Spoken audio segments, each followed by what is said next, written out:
mystère de la vérité restauratrice Mivresse avec Dr Gaoudé. Tu connaîtras la vérité et la vérité t'affranchira.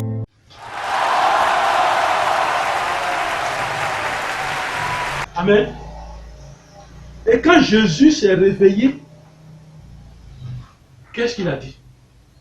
Au lieu de Marc 4, verset 35 à 38, Jésus a dit, il s'est réveillé, il a dit, silence. Au verset 39, Marc 4, verset 39. Il dit, silence, tais-toi. Ça au vent, il s'adressait. Et le vent cessa, et il y a encore un calme. Pourquoi? Et il dit, pourquoi avez-vous peur? Comment n'avez-vous point de foi? Pourquoi vous n'avez pas la foi? Toi qui m'écoutes, la vie de la nation chrétienne, la vie de la nation est en tes mains. Ce n'est pas seulement dans la main de ton pasteur, de ton prophète. Ça y est dans ta main. Ta famille est dans la vie de ta famille, dépend de ta parole. Vous voyez, quand on parle de vent, on peut parler de vent violent, n'importe quel vent tu connais. Mais pendant que je parle, tu entends ma voix parce que la voix qui sort de ma bouche, elle devient vent. Et c'est ce vent qui frappe ton tympan et qui bouscule ton tympan, qui fait vibrer ton tympan et puis tu entends. Et c'est pourquoi la parole de Dieu est plus puissante. Elle est très puissante. Et quand Jésus a dit, tais-toi, le vent qui est sorti de la bouche de Jésus, de la parole qui est sortie de Jésus, ce vent-là a frappé le vent, le tourbillon qui était plus puissant, le vent qui sort de la parole de Dieu, le vent qui sort de la parole de l'Éternel, la parole de Jésus-Christ, ce vent-là peut arrêter tout vent. Alors mon frère, ma soeur, où est notre foi? Où sont nos actes de foi? Il y a un vent mystique dans l'air. Il y a un vent mystique dans l'air que Dieu nous a donné. C'est pour notre respiration. Mais il y a un vent mystique. Mais le coronavirus l'a réquisitionné. Et c'est pour lui seul. Et nous maintenant, qu'est-ce que nous faisons? Nous devons porter des cache-nez. Il y a un vent mystique qui occupe la terre. Et c'est vrai, nous faisons des recherches. Comment tuer le coronavirus? Mais le vent mystique est là. Et le Seigneur a dit, calme-toi, silence, tais-toi. Et il y a eu un calme. L'Éternel t'attend. L'Éternel nous attend. On doit menacer ce mauvais vent pour qu'il se calme, pour qu'il arrête. Amen. Il y a des vents destructeurs qui provoquent actuellement des troubles dans nos nations. Des vents destructeurs qui provoquent des troubles dans nos foyers, dans nos maisons, dans nos familles, dans nos villages. Amen. Il y a des vents destructeurs dans nos pays. Et ces vents arrivent. Ces vents viennent, ces vents arrivent. Regarde très bien, ces vents arrivent. Écoute attentivement. Observe ce qui se passe. Le vent arrive. Le moment est arrivé d'arrêter ce vent. Ne dis pas, est-ce que ma mère peut arrêter le vent? Ça veut dire que tu n'es pas chrétien. Tu dois t'arrêter et puis menacer le vent destructeur qui arrive. Ce vent arrive. Et quand le vent de guerre rentre dans un pays, dans une nation, une division mortelle s'installe. La mort s'installe. Une dévastation, une destruction s'installe. Tout ce qui est bien qu'on avait construit doit se détruire. Et c'est ce vent qui s'installe là qui va faire ça. Le problème n'est pas de donner les prophéties pour dire voilà ce qui va arriver. Regarde, j'apprécie bien les médecins. Quel que soit ton mal, un bon médecin te parle. Même si tu dois mourir demain, il te parle. En allant à la maison, tu es content. Nous sommes des médecins, des âmes. C'est nous qui devons parler. C'est nous qui devons calmer ce vent. C'est nous qui devons dire silence. Tais-toi. Vent de guerre. Et le vent va se taire. Ainsi, dans ce monde, nous avons affaire à de mauvais vents. Nous avons affaire à de mauvais vents dans ce monde.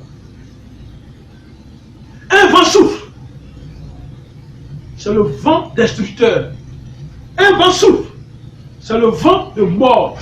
Un vent souffle.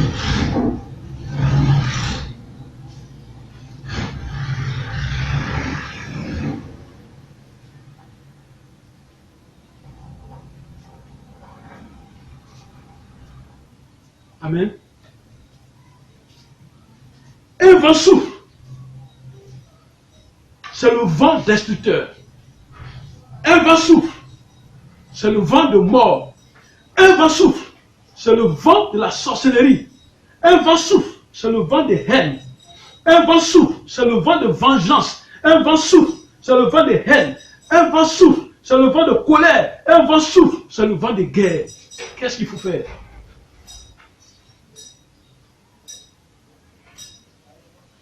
Nous l'avons déjà vécu en Côte d'Ivoire, dans notre pays, dans mon pays. Amen. Un vent de mort, il planait pendant la crise post-électorale. Un vent de mort planait. Et regarde ce vent. Regarde ce vent. 2 semaines après, quand je suis sorti de la maison, la ville était déserte et sentait la mort. Et le vent qui me touchait, c'était un vent de mort. Et je ne savais pas où fuir, où aller, que faire. Il n'y a plus de police, il n'y a plus d'armée, plus de sécurité donc. Le vent me disait, chacun à son tour, et le vent venait. Je ne suis pas venu aujourd'hui te parler du mystère des 4 vents. Parce que les 4 vents ont leur mystère, il y a 4 vents. Le vent du nord, le vent de l'est, le vent de l'ouest, le vent du sud. Je ne suis pas venu te parler des mystères des 4 vents. Et chacun de ces vents a donc un mystère. Mais nous en parlerons un autre jour. Mais après le déluge, il est écrit que Dieu fit passer un vent sur la terre et les eaux s'apaisèrent. Amen. Après le déluge, Dieu a fait passer un vent sur la terre et l'eau a disparu. Dieu, l'Éternel, a son vent d'intervention aussi. Amen. Dieu a son vent d'intervention. Amen. Et dans la délivrance d'Israël en Égypte, suivez-moi très bien, dans la délivrance d'Israël en Égypte, quelque chose va se passer. Dieu a envoyé son vent dans ce combat. C'est comme ça. Dieu a envoyé son vent dans ce combat. Allons dans Exode 10. Allons dans Exode 10. Verset 13. La parole de Dieu dit: Moïse étendit sa veille sur le pays d'Égypte, et l'Éternel fit souffler un vent d'Orient sur le pays toute cette journée et toute la nuit. Quand ce fut le matin, le vent d'Orient avait apporté des sauterelles. Ce vent a transporté des sauterelles. Quand Moïse a levé son bâton, l'Éternel a fait souffler un vent. Il dit vent d'Orient. Il a fait souffler ce vent-là sur le pays d'Égypte. Toute la journée et toute la nuit. Et quand le matin est arrivé, ils ont vu que c'est les sauterelles qui ont envahi tout le pays. Les sauterelles ont envahi tout le pays. Au verset 19, il dit: l'Éternel fit souffler un vent d'Occident. Vous voyez? C'est pourquoi je te parlais des mystères du vent, des 4 vents. Là, c'est le vent d'Orient, mais là, c'est le vent d'Occident très fort qui emporta les sauterelles et les précipita dans la mer Rouge, et il ne resta pas une seule sauterelle dans tout l'étendue d'Égypte. Le premier vent d'Orient, lui, il a apporté les sauterelles. Le second vent d'Occident que l'Éternel a envoyé, le vent d'Occident que l'Éternel a envoyé, lui, il a emporté les sauterelles. Amen. Alors, quand il y a un obstacle, Quand il y a une injustice, une oppression, quand il y a l'esclavage, Dieu est capable de souffler son vent. Si tu le vois, il est capable de souffler son vent. C'est-à-dire, il a attendu quand Moïse a levé la main, il a levé sa verge, c'est fini. Il a soufflé le vent. Pourquoi? Pharaon refusait de libérer Israël. Et Dieu a fait souffler des vents qui ont transporté les sauterelles, un vent qui a transporté les sauterelles dévoreuses dans le combat. Et les sauterelles ont commencé à dévaster toutes les plantations, détruire, tomber sur les hommes, tout ça. Et c'est le vent de la colère de Dieu, ça. Le vent d'Orient, c'est le vent de la colère de Dieu, ça. Alors dans Job 4, Job chapitre 4, verset 7, la parole de Dieu dit: cherche dans ton souvenir quel est l'innocent qui a péri.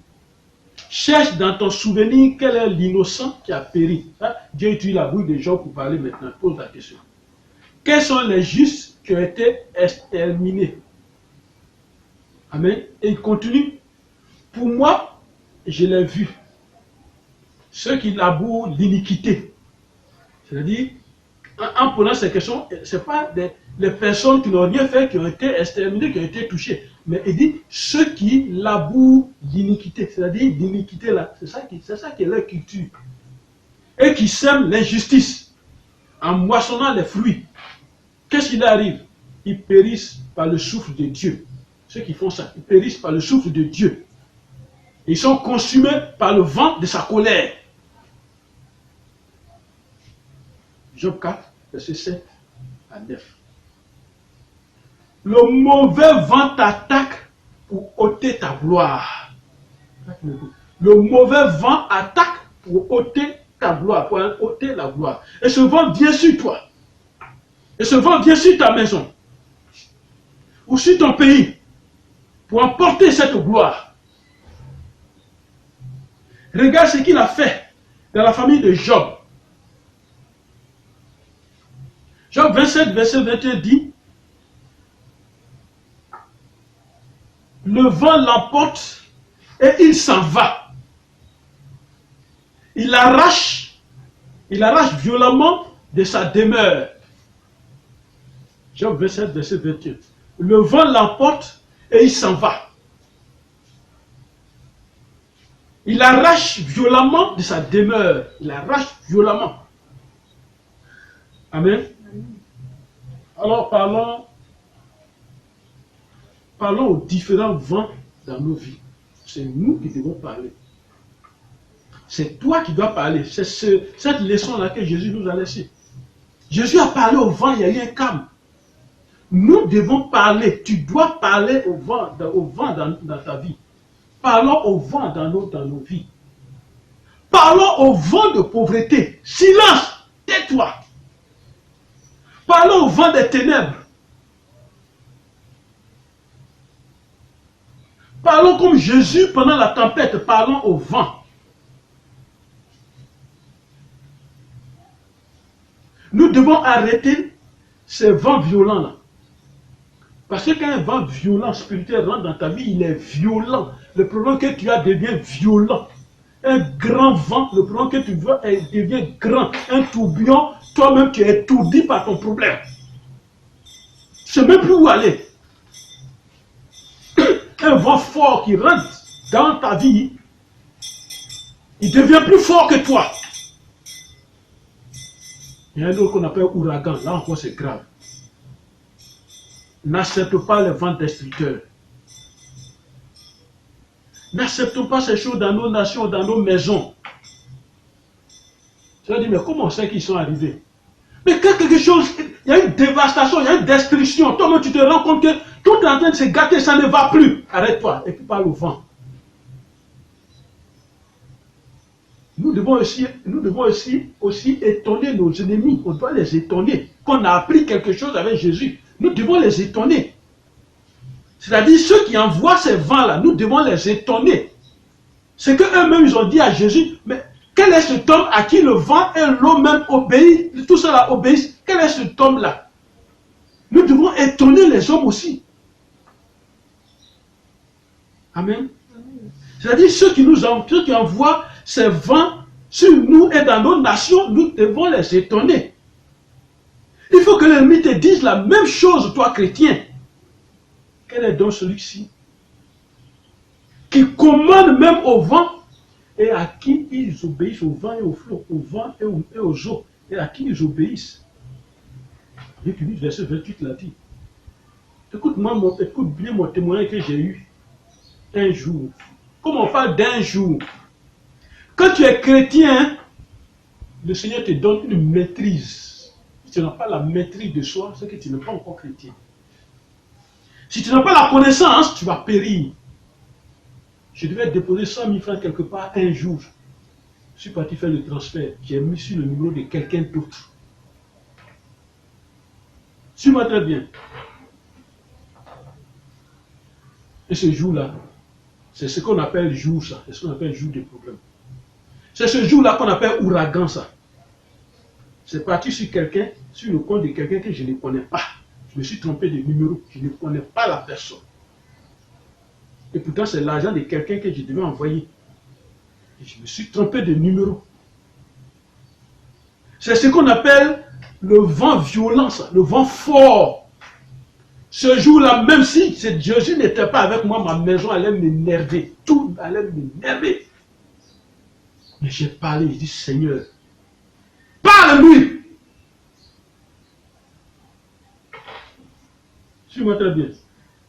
Seigneur, parle-lui. Il faut qu'on dise de toi un jour, quel est cet homme-là à qui le vent obéit? Ma parole qui sort de ma bouche, je suis convaincu qu'elle sort un vent. Et ce vent-là, j'ai dit, parle-lui. J'appelle le monsieur, il répond. Il dit, c'est moi qui vous ai envoyé 100 000 francs. Il dit, oui, c'est vrai, j'ai reçu. Ne vous paniquez pas, monsieur, ne vous paniquez pas, je vais retourner ça. Il dit, pardon, que Dieu te bénisse, envoie. Il dit, non, ne vous paniquez pas, je vais envoyer. Je vais envoyer. Le même jour, le type a renvoyé cet argent. Nous avons un Dieu qui parle. Nous avons un vent qui parle. Amen. Amen. Le vent est une âme parce qu'il souffle là où il veut et sans pitié et il obéit à celui qui l'a envoyé. Retiens ça. Le vent. Il mélange les pays. Il mélange les maisons. Il mélange les entreprises. Il mélange les villages et les villes. Es-tu chrétien? Je ne savais pas que cela allait se passer un jour. C'est le vent de la pauvreté qui était à l'œuvre comme ça. Et il a fallu que je me réveille ce jour-là pour que l'argent revienne. Et j'ai appelé celui qui l'a envoyé, je l'ai béni, j'ai prié pour lui. Ce type sera béni au nom de Jésus. Amen.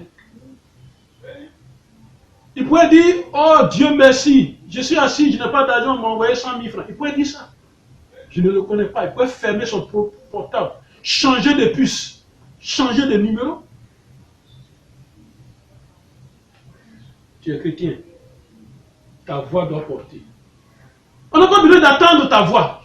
Je ne sais même pas où il est. Et c'est après qu'il est rappelé pour lui dire merci qu'il a dit qu'il est à Djamé, un autre quartier d'Abidjan. Pendant que moi je suis dans un autre quartier d'Abidjan qu'on appelle Kouboudi, en grec. Amen. Voilà. Et il a obéi. Qu'est-ce que le vent qui est sorti de ma bouche, que j'ai prononcé, Seigneur, parle-lui. Qu'est-ce que ce vent lui a dit là-bas? Je ne sais pas. Mais ce que je sais, le vent lui a dit, redonne son argent. Alors écoute le conseil de notre Seigneur Jésus-Christ. Écoute ce conseil. Allons dans le livre de Matthieu.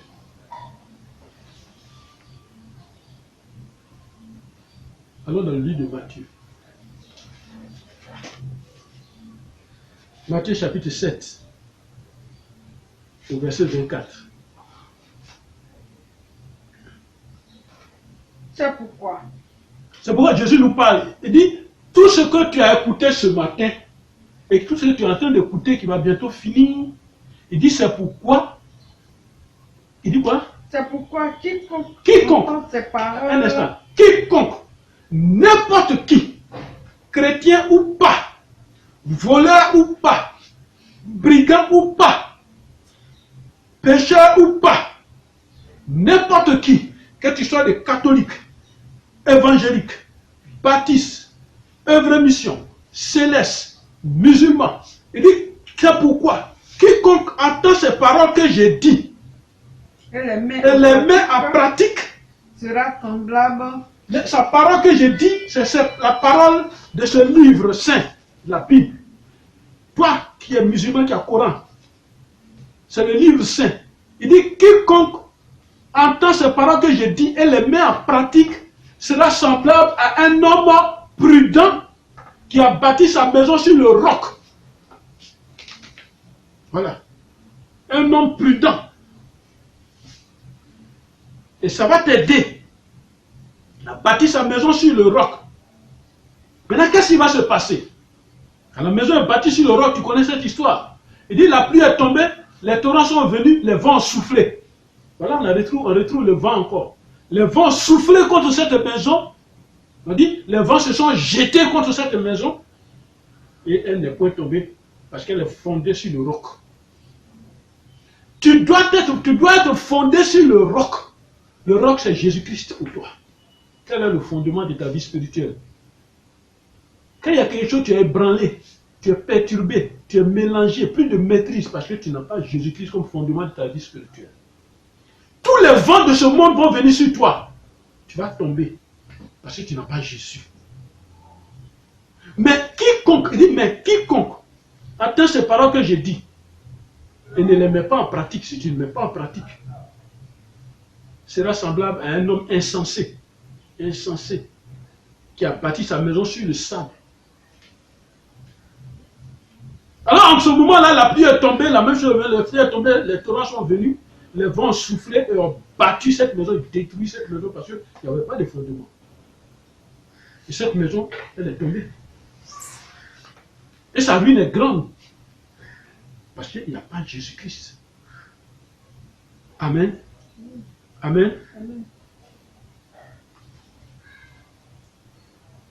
Alors pour conclure, retournons encore dans la Bible. Regardons dans le livre de 1 roi. Allons dans le livre de 1 roi. On va dans le livre de 1 roi. 1 roi chapitre 19. À partir du verset 11. 1 roi 19. À partir du verset 11. La parole de Dieu dit. Verset 11 et 12. La parole de Dieu dit. L'Éternel dit. Il dit à quelqu'un. Sors et tiens-toi dans la montagne devant l'Éternel. C'est l'Éternel qui dit maintenant. Il dit sors, tiens-toi devant moi, je vais marcher. Amen. Vous voyez, quand on invoque l'Éternel, c'est ce qui arrive que je suis en train de vous révéler. Quand tu invoques l'Éternel dans les vents de destruction, dans les mauvais vents que tu vis, c'est ce que l'Éternel veut révéler ce matin à travers 1 Jean 19, verset 11, 12. Il dit, et tiens-toi dans la montagne devant l'Éternel. Et voici, l'Éternel passa. Et devant l'Éternel, il y eut un vent. Et quand Dieu se déplace, quand notre Dieu là, quand tu l'appelles, il se déplace là. S'il se déplace pour le combat, regarde, quand Israël était en Égypte, et qu'il a envoyé Moïse, et que Moïse a dit que ça ne va pas, c'est toi qui dois venir. Regarde comment Dieu se déplace. Amen. Il dit, devant l'Éternel, il y a eu un vent fort. Un vent fort et violent. Et devant lui, quand lui, l'Éternel bouge, un vent fort et violent, lui vient, lui ne connaît pas montagne, il déracine les montagnes. Il est fort, il est violent, il enlève les arbres sur la route comme un caterpillar. Il arrange la route de l'Éternel. Lui, c'est son travail. Un vent fort et violent qui déchire les montagnes, il brise les rochers. On dit l'Éternel n'était pas dans ce vent-là. Lui, il arrive. Ce qui arrive avant lui, là, c'est comme un président de la République. Il doit aller dans une région, il envoie des gens d'abord pour préparer le terrain, les gens font des va-et-vient, voilà. L'Éternel n'était pas dans ce vent. Et puis il dit, et après le vent, il fit un tremblement de terre. Et quand le vent fort, violent, nettoyé, maintenant il faut que la terre tremble, pour que ce qui est caché la sorte, parce que le Saint des Saints va venir. Il y a un tremblement de terre. Mais on dit l'Éternel n'était pas dans le tremblement de terre. Parce que tout ça est en train de se préparer avant que lui, Dieu, y passe. L'Éternel n'était pas dans le tremblement de terre. Et après le tremblement de terre, maintenant qu'est-ce qui va arriver? Un feu. Mais on dit l'Éternel n'était pas dans le feu. Feu parce que pour mettre maintenant de l'ordre, tout ce qui reste va consumer. L'Éternel n'était pas dans le feu. Et après le feu, regardez ce qui va venir. Un murmure doux et léger. Ça, c'est le vent de l'Éternel, ça. Amen. C'est pour dire quoi? Quand notre Dieu, l'Éternel, se déplace, quand il marche devant lui, premièrement, il y a un vent fort et violent. Deuxièmement, il y a un tremblement de terre. Troisièmement, il y a un feu. Et puis quatrièmement, il y a un murmure doux et léger. Amen. Alors, nation, l'Éternel te réserve un vent léger, un vent de paix au nom de Jésus. Maison familiale.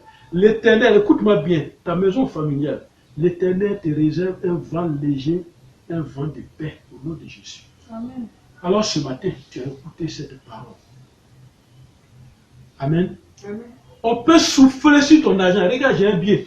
On peut souffler dessus spirituellement. Comme ça, on souffle. On parle dessus, on souffle. De la même manière qu'on a soufflé comme ça sur ton argent. On n'a pas besoin que tu sois là pour poser ce acte maléfique. On souffle sur ton argent. Regardez, quand il a soufflé, l'argent est tombé. On souffle sur cet argent. Et de cette même manière que j'ai soufflé, et l'argent est tombé, de cette même manière, l'argent va te fuir tout le temps. Tout argent qui rentre dans ta main, il y a un souffle dessus, il s'en va. C'est pourquoi il est important pour toi d'arrêter ce vent. Mon frère, toi qui m'écoutes. Arrête ce vent. Quand tu dilapides ton argent, arrête-toi un moment, arrête ce vent. Quand tu vois que ton argent s'en va, et tu te demandes, mais qu'est-ce que j'ai fait? Arrête-toi un moment. Dis au vent silence. Tais-toi. Calme-toi. Le calme va revenir. L'Éternel est capable. L'Éternel t'envoie un vent violent pour chasser les mauvais vents dans ta maison au nom de Jésus. Pour chasser les mauvais vents de ton pays, de ta nation au nom de Jésus. Il envoie un vent violent et fort qui est devant lui pour chasser tous ces vents de ton village, de ta ville, de ton quartier au nom de Jésus. Le vent fort et violent de l'Éternel enlève maintenant ce mauvais vent dans ta maison au nom de Jésus. Ce vent fort et violent de l'Éternel enlève maintenant le mauvais vent dans tes finances au nom de Jésus. Il enlève le mauvais vent dans ton pays, dans tes activités, dans ton entreprise au nom de Jésus. Pourquoi? Parce que l'Éternel veut faire place maintenant au vent doux et léger. Parce que c'est ce vent-là qui appartient à l'Éternel. Et l'autre vent violent et fort de l'Éternel, c'est le vent de combat, le vent de la colère de l'Éternel. Amen. Alors, le vent, le mauvais vent, appartient au diable. Donne ta vie à Jésus-Christ pour arrêter tous ces vents dans ta vie au nom de Jésus. Amen. Donne ta vie à Jésus pour arrêter ce vent de chômage. Ce vent d'impossibilité, de ce vent de blocage, ce vent de souffrance. Donne ta vie à Jésus pour arrêter ce vent des ténèbres, ce vent ténébreux. Il est à toi d'arrêter ce vent. Jésus veut monter dans ta barque. Ta barque, c'est toi, c'est ta vie. C'est pourquoi il te dit, allons dans Ephésiens 4.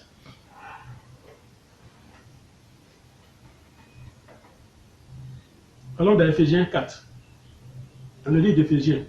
Ephésiens chapitre 4. Qu'est-ce que Dieu nous dit? Ephésiens 4, verset 13. Qu'est-ce qu'il nous dit? Jusqu'à ce que, amen. Est-ce que vous suivez? Ephésiens 4, verset 13 à 14.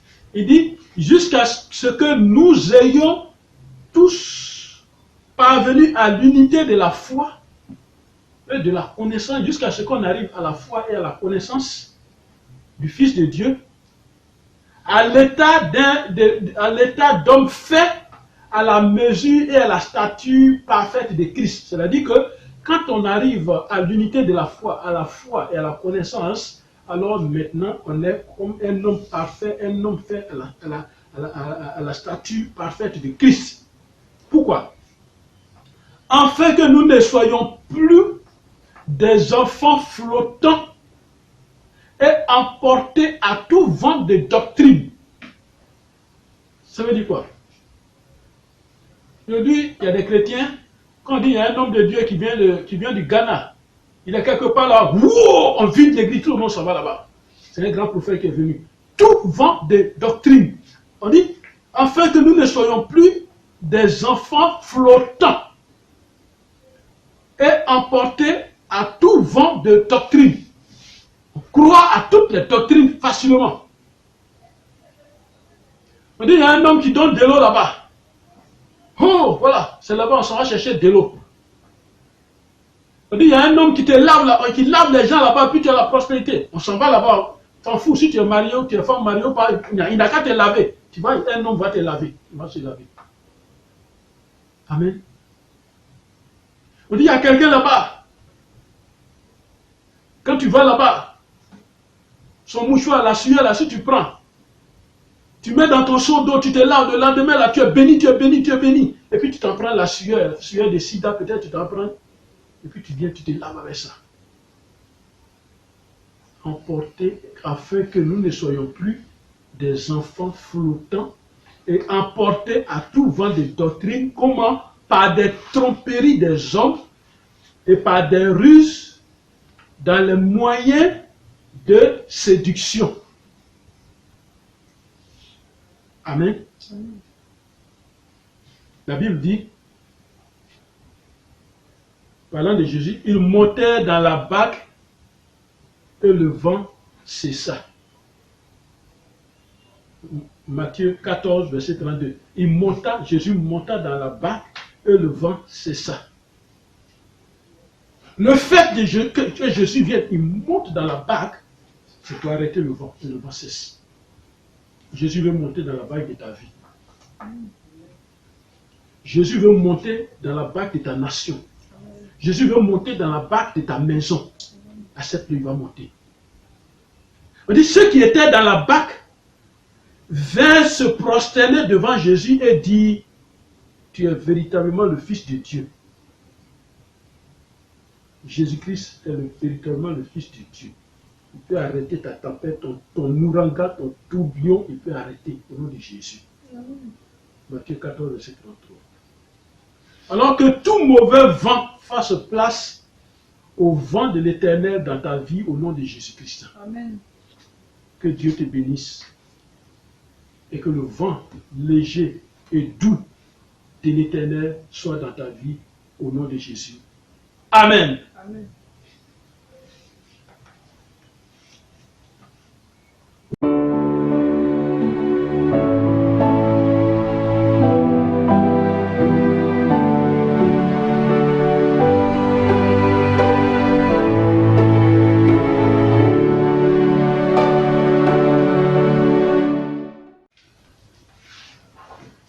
Amen. Amen.